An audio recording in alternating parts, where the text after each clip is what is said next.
Assalamualaikum warahmatullahi wabarakatuh. Perkenalkan, kami dari kelompok 4. Pada kesempatan kali ini, kami akan membahas mengenai keamanan digital. Sebelum kami mulai, izinkan kami memperkenalkan diri terlebih dahulu. Saya Rianto Adi Nugroho bersama Najwa Aulia Akyul, Anissa Ramadanti, Fioni Dalimunte, dan Agnes Dorothea. Keamanan digital. Dalam keamanan digital itu ada apa aja sih? Yang pertama, ada hakikat domain name system atau disebut DNS. Yang kedua, perlindungan data pribadi dalam cyberspace. Yang ketiga, ada computer related fraud. Dan terakhir itu ada intersepsi ilegal. Domain name system.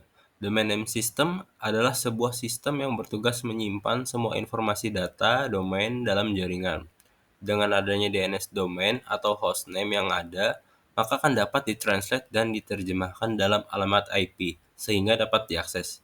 DNS adalah server yang bisa melayani permintaan untuk mengetahui sebuah IP address yang digunakan oleh suatu domain.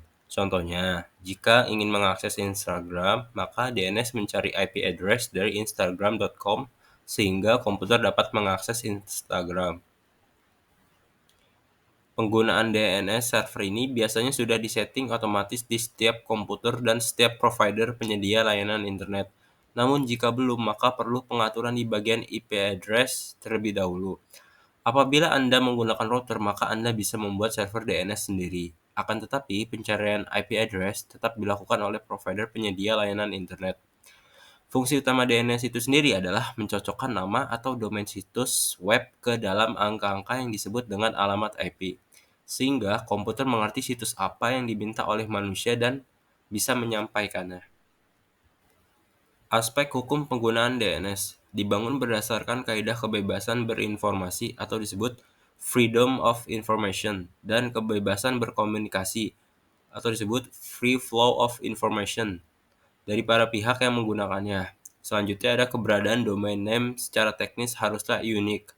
Maka semua penggunaan berupaya sedapat mungkin untuk memperoleh nama domain yang lebih intuitif dengan nama dirinya atau produknya. Dan terakhir itu ada sistem membedakan atas dua jenis, yakni bersifat open seperti .com, .org, .net, dan yang bersifat restricted seperti edu, gov, atau mil. Lalu HTTPS. Dalam lingkup perolehan nama domain ini, para pihak yang meminta domain tersebut selanjutnya disebut sebagai registran yang merupakan subjek hukum yang memiliki hak dan kewajiban. Nama domain yang dilakukannya adalah didasari dengan itikat baik dan tidak akan merugikan kepentingan pihak-pihak lain yang secara hukum berkepentingan atas keberadaan nama domain yang dipintakannya tersebut. Lalu bagian .ac.id bersifat restricted. Dalam perkembangan selanjutnya, ternyata banyak pihak yang memperebutkan keberadaan nama domain yang lebih intuitif dengan nama si penggunanya tersebut. Fokus perhatian adalah itikat baik atau bad faith dari si registran dalam memperoleh nama domain ataupun penggunaan nama domain yang dilakukannya secara tidak patut. Selanjutnya, perbedaan nama domain dan merek.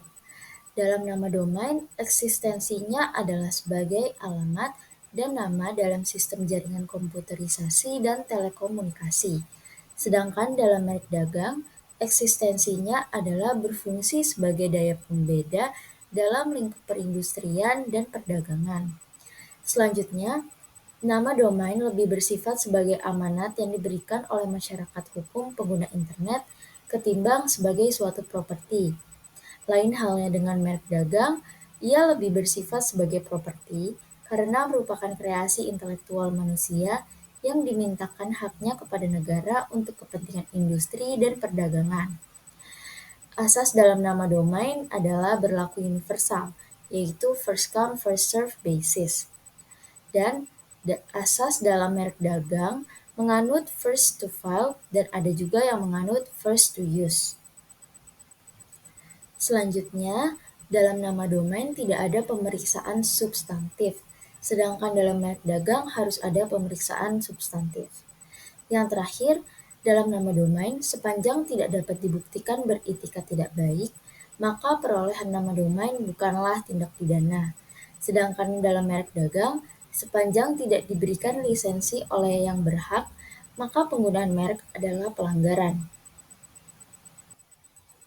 Selanjutnya, ada jenis kejahatan siber. Yang pertama yaitu computer crime. Kejahatan ini menggunakan komputer sebagai alat utama.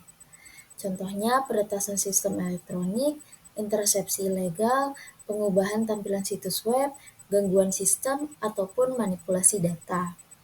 Yang kedua ada computer related crime. Kejahatan ini menggunakan komputer sebagai alat bantu. Contohnya pornografi dalam jaringan, perjudian dalam jaringan, pencemaran nama baik, pemerasan dalam jaringan, penipuan dalam jaringan, ujaran kebencian, pengancaman dalam jaringan, ataupun akses ilegal. Berikut beberapa perbandingan kejahatan cyber dalam Convention on Cybercrime, KUHP, dan UU ITE. Dalam COC ada artikel 2 atau illegal access. Dalam KUHP terdapat pasal 167 memaksa masuk ke dalam rumah, ruangan, atau perkarangan tertutup dengan melawan hukum. Di dalam UU ITE ada mengakses sistem elektronik orang lain tanpa hak. Lalu yang kedua, di dalam COC ada artikel 3, illegal interception. Di KUHP tidak diatur, lalu di UU ITE terdapat dalam pasal 31 tentang penyadapan tanpa hak. Lalu artikel 4 tentang data interference pasal. Kalau di dalam KUHP terdapat pada pasal 406 tentang perusakan barang. Lalu di dalam UU ITE terdapat di pasal 32 tentang mengubah atau merusak sistem atau dokumen elektronik. Di dalam perbandingan selanjutnya, di dalam COC artikel 5, sistem interference. Lalu tidak diatur dalam KUHP, lalu dalam UU ITE terdapat di pasal 33 tentang mengganggu sistem elektronik agar tidak berfungsi. Selanjutnya, di artikel 6 COC tentang misuse of devices. Di KUHP tidak diatur, lalu di UU ITE diatur di dalam pasal 34 tentang penyalahgunaan pemakaian perangkat untuk berbagai perbuatan yang dilarang. Lalu selanjutnya, di COC artikel 7 tentang computer related forgery, di dalam KUHP diatur pada pasal 263 tentang pemalsuan surat atau dokumen, lalu di UU ITE diatur pada pasal 35 tentang merusak atau memanipulasi dokumen elektronik. Lalu selanjutnya, tindak pidana ITE diatur dalam 8 pasal, dari pasal 27 sampai pasal 35. Ada sekitar 14 jenis tindak pidana. Pasal 36 dan 37 tidak merumuskan bentuk pidana tertentu, tapi mengatur dasar pemberatan pidana karena menimbulkan kerugian pada orang lain. Dasar pemberat pidana pada pasal 53 ayat 3, jika perbuatan tindak pidana pada pasal 30 sampai 37 ditujukan terhadap sistem elektronik memiliki perintah atau sektor publik seperti 1. Polri, TNI, Bank Sentral, Perbankan, Lembaga Keuangan, Lembaga Internasional, dan Otoritas Penerbangan. Lalu selanjutnya, berdasarkan pasal 2 UU ITE, ketentuan tentang tindak pidana cyber beserta ancaman pidananya berlaku bagi orang, yaitu orang perseorangan baik WNI atau WNA atau badan hukum dalam wilayah hukum Indonesia, atau orang termasuk WNI, WNA, badan hukum di luar wilayah hukum Indonesia, dan perbuatan hukum tersebut memiliki akibat hukum di wilayah hukum Indonesia atau memiliki akibat hukum di luar wilayah hukum Indonesia dan merugikan kepentingan Indonesia. Berdasarkan Pasal 2 UU ITE, ketentuan tentang tindak pidana cyber beserta ancaman pidananya berlaku bagi orang atau yaitu orang perseorangan baik WNI atau WNA atau badan hukum dalam wilayah hukum Indonesia, atau orang warga negara Indonesia, warga negara asing atau badan hukum di luar wilayah hukum Indonesia dan perbuatan hukum tersebut memiliki akibat hukum di wilayah hukum Indonesia atau memiliki akibat hukum di luar wilayah hukum Indonesia dan merugikan kepentingan Indonesia. Regulasi keamanan cyber yang berlaku atau existing regulation. Undang-Undang Nomor 11 Tahun 2008 tentang Informasi dan Transaksi Elektronik atau perubahan Undang-Undang Nomor 19 Tahun 2016 tentang ITE. Peraturan Pemerintah Nomor 82 Tahun 2012 tentang penyelenggaraan sistem dan transaksi elektronik. Peraturan Menteri Komunikasi dan Informatika Nomor 4 Tahun 2016 tentang Sistem Manajemen Pengamanan Informasi. Peraturan Menteri Komunikasi dan Informatika Nomor 29, Peraturan Kominfo Nomor 12 Tahun 2010 tentang pengamanan pemanfaatan jaringan telekomunikasi berbasis protokol internet. Rancangan regulasi keamanan cyber yang berlaku ada RUU Perlindungan Data Pribadi dan RUU Keamanan Cyber. Selanjutnya, partisipasi masyarakat dalam penanggulangan kejahatan cyber.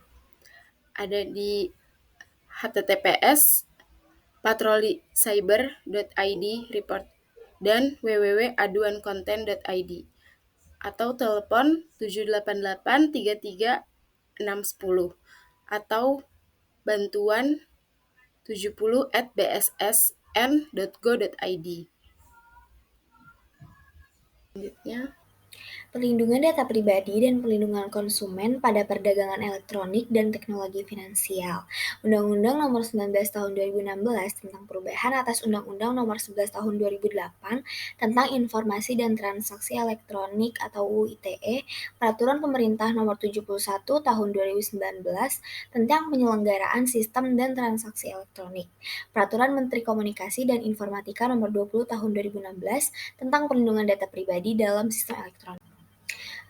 Penyebab kebocoran atau penyalahgunaan data pribadi yaitu kebocoran data konsumen disebabkan oleh pelaku usaha vintage dan jasa keuangan online yang telah menjual dan memberikan data konsumen seperti nama, foto, NIK, foto KTP, dan nomor handphone kepada pihak ketiga. Data konsumen bocor karena adanya modus penyalahgunaan adalah pihak outlet. OVO melakukan sesi foto menggunakan dompet digital OVO dengan memegang KTP sebagai alat bukti yang sah dengan memperdagangkan data konsumen kepada pihak lain.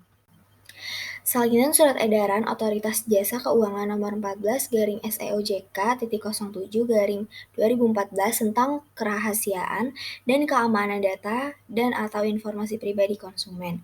Data informasi pribadi konsumen perseorangan yaitu nama, alamat, tempat tanggal lahir atau umur, nomor telepon, dan nama ibu kandung. Korporasi, nama, alamat, nomor telepon, susunan direksi, dan komisaris termasuk dokumen identitas berupa kartu tanda penduduk atau paspor atau izin tinggal. Yang terakhir, susunan pemegang. Langkah-langkah guna memastikan keamanan transaksi di perbankan. 1. Cek histori rekening atau saldo secara berkala. 2. Aktifkan fitur notifikasi transaksi melalui SMS, internet, atau mobile banking. Yang ketiga, jangan pernah menandatangani formulir atau slip kosong. Yang keempat, jaga keamanan data pribadi, jangan berikan kode OTP, PIN, username, dan password ke siapapun termasuk oknum pegawai bank, ganti password secara berkala. Yang kelima, jika menemukan transaksi mencurigakan, segera lapor ke bank terkait dengan kontak OJK 157 melalui portal APPK di kontak 157.ojk.go.id. Berikut pemaparan dari kelompok kami, kurang lebihnya mohon maaf. Wassalamualaikum warahmatullahi wabarakatuh. Sekian dan terima kasih.